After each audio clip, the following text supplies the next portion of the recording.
Hello, it's me, the Benevo Chacho, or that one guy who won't show Cleopatra in space. Today, I'd like to talk about 10 characters who I'd like to see on Death Battle but don't have good matchups for. I would also like to set some more criteria that it can be a character that's already appeared. So, like, no Shazam, no Doctor Doom, none of that. And like I said, they can't already have a great matchup. That means I can't put Cleopatra on here, I can't put Boros on here, I can't put Vilgax on here.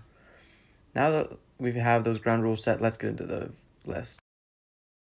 Coming in the number 10 spot, we have the Sentry, the schizophrenic Superman clone with a power of a million exploding suns from Marvel Comics.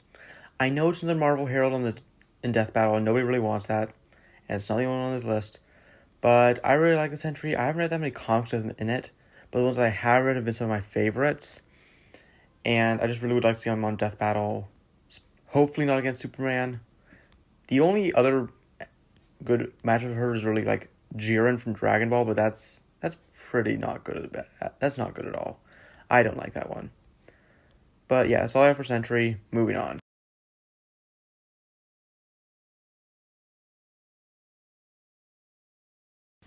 The next character I'd like to talk about is Hashirama Senju from Naruto.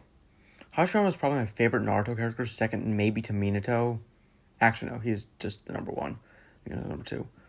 But he's really an interesting character. I really like his powers. He's really strong and gets downplayed a lot. And he has some really great scaling and has an amazing personality, if you ask me. The only problem is he doesn't really have any good opponents. The only ones I've heard really around are like Whitebeard and Goldie Roger from One Piece. But just those aren't really fair at all. Roger has like no feats, and like Whitebeard doesn't have the best connections, and Whitebeard also has Metro Man. So if I could find a decent opponent for him, I would not use it in a heartbeat, but for now, I have nothing.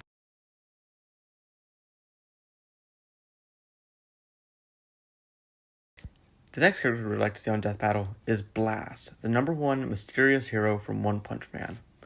Blast's positioning in Death Battle is kind of held back by his lack of screen time, at least outside of the webcomic, which I haven't read and probably won't read ever. But he has really cool design, and he has seems to have interesting powers, and I think it'd be a really interesting character to see on Death Battle. I really like him, but I can't really think of any good opponents for him.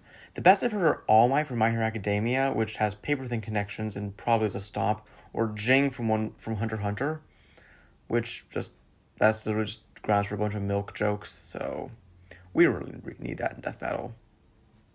I don't have a lot to say on this one, so moving on.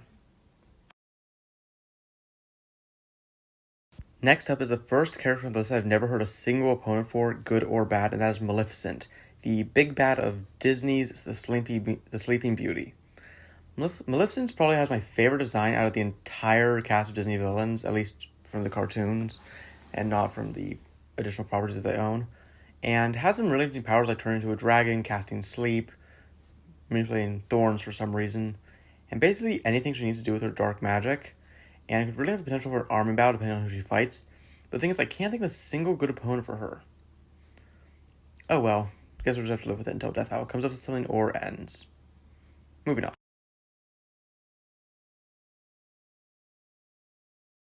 Next up is probably the character I know the least about out of all of these, and that is Beta Ray Bill, or the replacement alien cybernetic Thor from Marvel Comics. I totally there's another Marvel hero on here, and here he is. I don't know, I really like the way he looks, and I also think that he's more interesting than regular Thor, who's already been on Death Battle twice in 2 pretty bad episodes. So, getting a breath of fresh air for a fresh new Thor seems to be pretty popular in the community, be really nice. Also, they don't have to start explaining who he is if they ever do a Nova episode. And yes, Nova scales to Beta Ray Bill, don't judge me.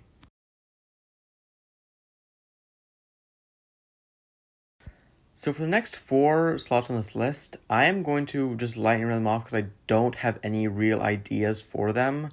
Well, not so much about that, it's more like I don't really have anything I need to say about them.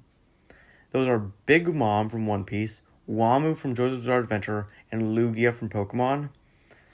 I don't know, there's just characters I really enjoy seeing in their respective series. Big Mom is just probably my favorite Yonko just because she's the one people sleep on the most. Except Whitebeard's better, but he is dead, so we don't talk about him. Wamu is my favorite Pillar Man since he's the only who's not a genocidal maniac and is pretty honorable. And Lugia is probably my favorite legendary Pokemon, just based on the manga. But the thing is, none of them have any really great opponents. The best I can think for like big ones like Agatha from Pokemon, which I don't really get, or Sakura from Naruto, which is awful. The only thing I can think of for Wamu is like Dragon from One Piece, but that's paper thin and only has one connection.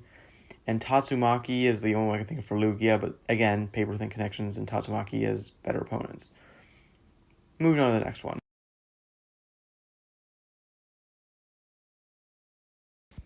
Next on the list is God Emperor Doom from Marvel Comics.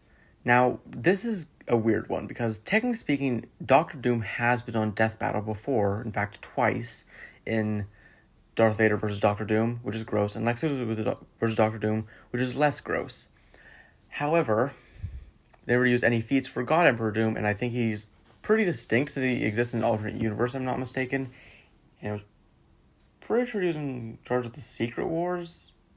Maybe it was Secret Invasion. I don't know. I don't have all my Marvel stuff lined up.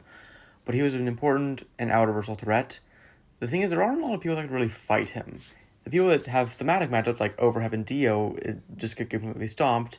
And the people that have good power-wise matchups just don't have good connections, like Darkseid.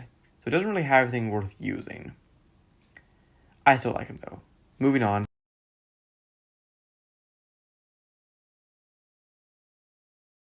Now, to the surprise of absolutely no one watching this video, the next character on this list is a Cleopatra in Space character. However, even among them, this one's uniquely obscure.